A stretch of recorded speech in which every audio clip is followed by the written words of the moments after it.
So, the Studio Series 86, the Transformers the movie Ultra Magnus, was released recently. I mean, I don't have to tell you that. You know that. It's clearly available to purchase. How else would I even have it? But what you might not know is that my love for Ultra Magnus is so great. I have an Ultra Magnus shrine. To be fair, you probably did know that. You're like, you know everything, don't you? They're just my favourite Autobot. I've always loved the boy, from his role as the sad sack of the 86 movie, to the heroic sad sack of the Marvel UK comics, to the pedantic sad sack of the IDW universe. There are few incarnations of Ultra Magnus that I haven't liked.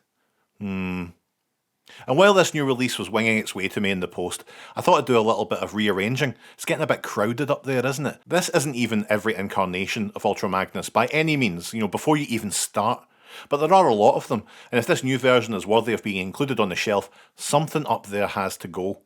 So let's answer that question. Is the new Studio Series 86 movie Ultra Magnus worthy of the Magnus Shrine? And if so, who will it replace on the shelf? First impressions are very positive, but there is one major nitpick that I have, and that is the sheer width of the lad. Now, those are some very, very wild shoulders, and don't get me wrong, I love it. I think it suits the character, they look fantastic, and overall, they nailed the right amount of sculpted detail, the colours, everything. But does it really immediately jump out to me as Ultra Magnus from the 86 movie? Does it sound stupid if I say not really? Again, it's wonderful, but the scale of that upper body, it has an effect on overall shape, dare I say it, the silhouette of the toy that makes me just disassociate it with the exact incarnation from the movie.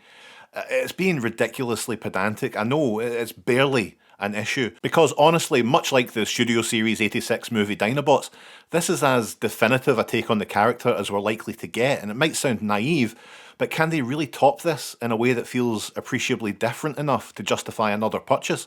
Outside of, complete recolours, etc. It's not a terrible problem to have, but it's like Grimlock, there was a melancholy in knowing this is probably the last G1 Magnus you'd feel like owning. Honestly, sitting here listening to myself talking like, I got everything I ever wanted, fucking shut up. He's a heavy boy, he's a sturdy boy too, with a lot of nice little features, those articulated fingers, the rockets on the shoulders, and a ton of blast effects you can assemble in different ways, coming from the launchers or one of the two huge rifles that Magnus comes with, the rifle store on his back too, which is wonderful.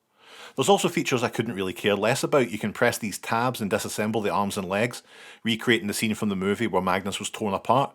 And not only do I not want to reenact that traumatising moment, but it feels just unnecessary. Maybe other folks get a kick out of it, the sickos. Flip up that first piece of the chest armour and boom, the boob windows flip open to reveal the matrix of leadership. It's beautifully sculpted in there, and even if it rested in his chest for about 30 seconds in the film, it's good to see the big lad fully kitted out like this. And that transformation, it's fine. It kind of reminded me again of Studio Series Grimlock. It offers no real surprises because they've already nailed it. Like, how else do you expect to transform Ultra Magnus? The legs are super simple to get into carrier mode, and the upper torso is a little less intuitive, but nothing wildly difficult. There's no inner robot, no White Optimus to deal with here, so the chest area folds out into the cab. It comes off really easily too, so I just kind of pop it off and save it for later, like a push pop. There's a wee joke for the 40-year-old demographic I just can't seem to break into. The Transporter alt mode really is wonderfully realised. The cab feels maybe a little bit hollow, but still very solid once it's all tabbed in. It's all staying together. There's places for the guns on the sides, and yep, once it's all decked out, it's a great mode. For once you can actually fit other toys onto the carrier, which at the age of 41 still makes me smile.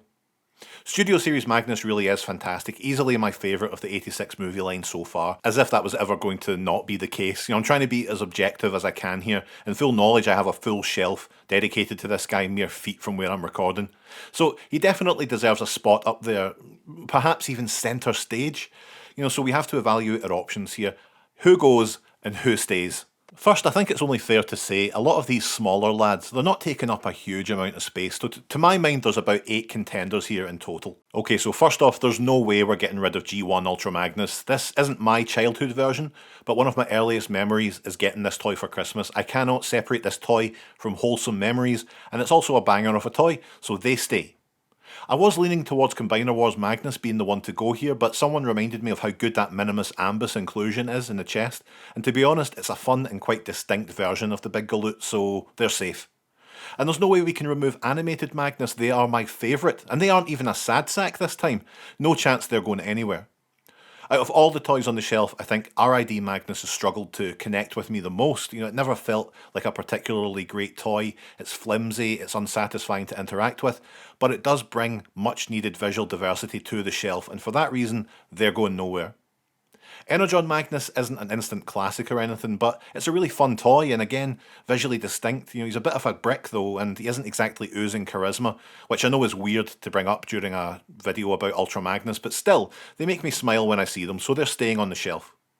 You can't really have a Magnus shelf without Masterpiece Ultra Magnus, can you? That feels daft. There's no way we could get away with such an affront to good taste.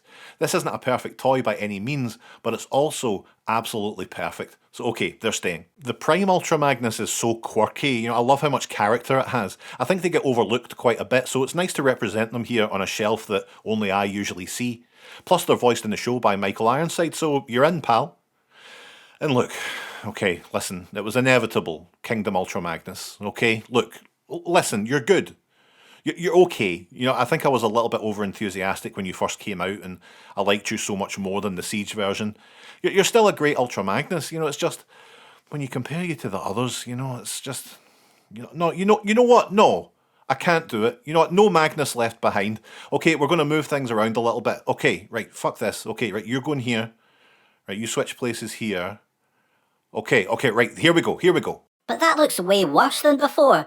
You can't even see the toys at the back nearly as well. This is... Yes, Repugnus, exactly. Goods, Repugnus, material possessions, trinkets. Never give them up, never give in. Always accumulate. Items, Repugnus. Things. Are you alright? No!